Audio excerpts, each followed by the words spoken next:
you said you were, on the trajectory of being a world-class hoop jumper and quote, chasing prestige and trying to be part of what C.S. Lewis famously called the inner ring. So maybe like contextualize us, on that journey after, not so curious start, but eventually you got around to being quite curious. Yeah. So that's a term by William Dereshowitz. He was a professor at Yale. I think he's since quit teaching at an Ivy League school and just writes full time. But he was just noticing that everyone was doing everything as part of a game, right? Nobody cared about what they learned as long as they got an A. Nobody cared about what activities they were involved in as long as they were the right ones to get access to the jobs or the grad school. And I think I have a very engineering type mind. I figured out there was a game to play and started playing pretty quickly. I was good at it. I figured out how to get good grades. I figured out how to um, avoid bad grades, do the right activities, and play those games. I never was like full out, but I figured out how to like do it with my approach to things.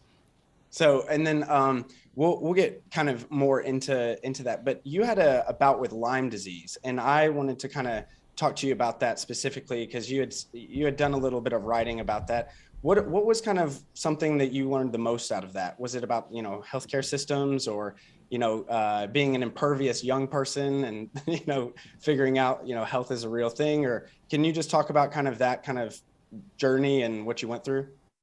Yeah. So I part of my background after school, I went to work for GE. Then I went to work in consulting, and was very lucky to break into the consulting industry and have all these opportunities, career options. I went to a top business school. I went to MIT, graduating and start this job, like making first six figures for the first time in my life, feeling like, oh my God, there's so much potential.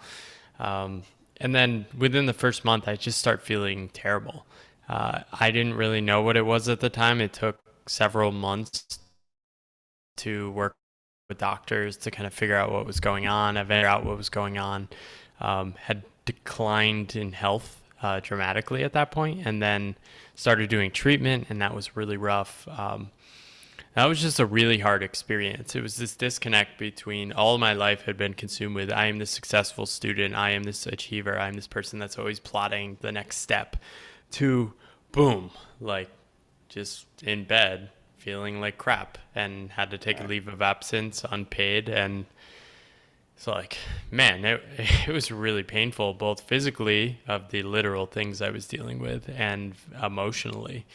And I kind of realized in that moment that that story of like my successful identity, like I wasn't all in on that. That wasn't who I was, and Mm, but I didn't know who I was, right? It just kind of planted these seeds of this isn't really all it's cracked up to be. There's a sure. lot of stories, a lot of smoke and mirrors, a lot of people that don't really know what they want, but just keep going on these paths, and started to definitely feel a disconnect there.